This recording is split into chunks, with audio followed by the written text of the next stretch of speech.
My name is Amanah Rahal, and this is my place in Canadian history. Let's bring it back to the year of 1965 when 17-year-old Mona El-Wadini and 19-year-old Hazm Gadami, my grandparents, recently engaged, lived a happy life in Cairo, Egypt. At that time, the president of Egypt was Gamal Abdel Nasser, a man that many detested.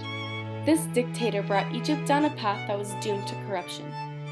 During his time, Egypt was viewed as a nation that was aggressive and constantly at war with several of their neighbors such as Israel, Libya, and Yemen. Before 1965, President Nasser killed freedom of expression and democracy all across the country.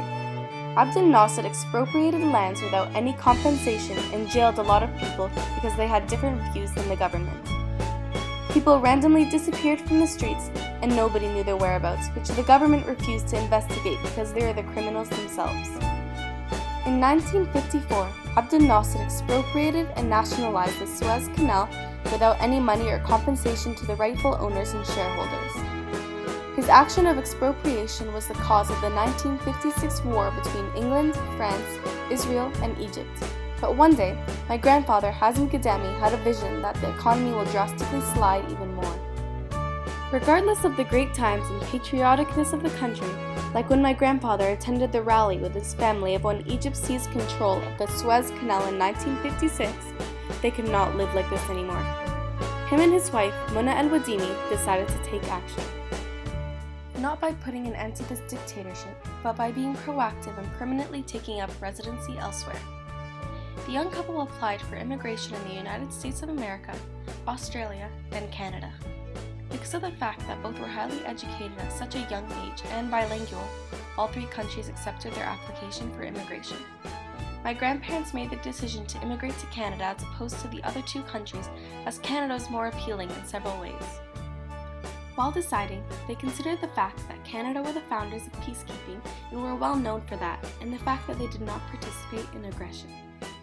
Canada also held a very economic future and were well known as a democratic society that respected individual freedoms with an excellent reputation for democratic elections and governments. Hazm Gadami graduated from the Faculty of Engineering and received his visa from the Canadian Embassy in Cairo to immigrate to Canada. Comes the year 1968, my grandparents with very little money left their homeland with their newly acquired Canadian visa, of course, and took up residency in Toronto, Ontario. The strategic picking of cities was due to the fact that Toronto, although very far, was most similar to the cluttered streets of Egypt. The two settled in the least expensive home that they could find and quickly went job hunting. Although both Hazm and Mona were highly educated, a struggle that was faced was each workplace requiring Canadian experience with work, in which the couple had none. The only possible thing that young Hazm and Mona could do was to start their own business, in which they quickly did. Unrelated to engineering, they created a specialty dressmaking and alteration store. The first ever $1 bill that my grandparents made is kept in archives in their current day house, as it is believed to have given them motivation and hope for the future. Although Mona was satisfied with the income that it made, Hazm was not, so we spent a great deal of time searching for all possibilities as a junior engineer at an entry level to gain Canadian experience with work.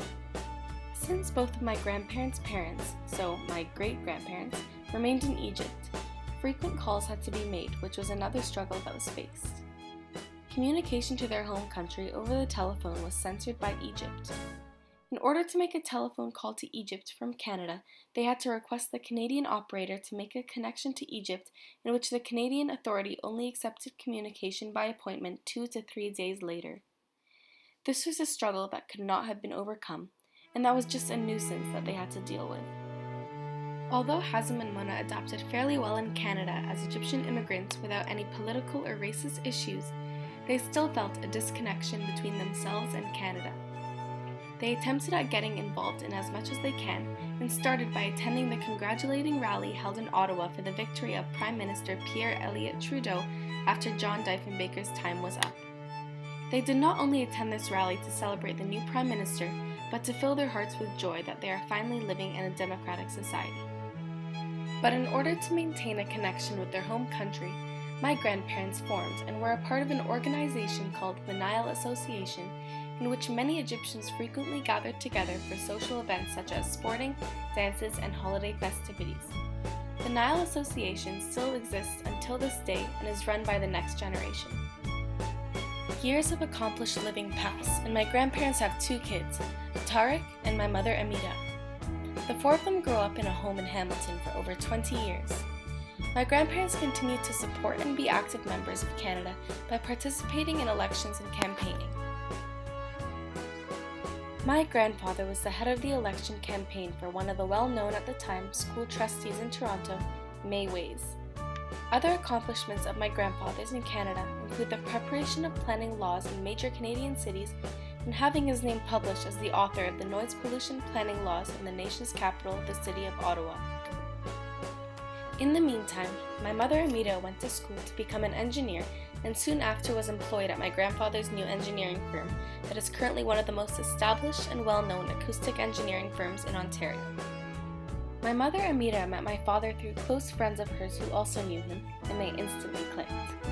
My parents Amira and Mohammed Rahal got married and moved into a century home located in Gormley, Ontario. They had 4 kids, Omar, Haneen, Yusuf, and myself, Amanah, who was born on March 6, 2000. I am the 3rd child of 4 as my brother Omar was born in 1996, my sister Haneen born in 1997, and my younger brother Yusuf, who was born in 2003. My mother, father, younger brother, and I are still living in Gormley, while my 2 older siblings have moved out for university. I take school very seriously, so I do not lose track of my aspirations and future goal in becoming the first lawyer in my family's long line of engineers. My family showed great initiative to be where we all are now in Canada, primarily through smart decision-making and high education. My grandparents went on a journey to find a land of peace for them to settle and set their children and many more generations up for success in the long run. I plan on carrying in my family's footsteps by doing all that I can to assure my future children and their families live a peaceful life. We are all living here for a reason, and I believe as though we should make something beautiful out of it, which I am planning on doing. Hard to believe that it all started with a dream and a dollar bill.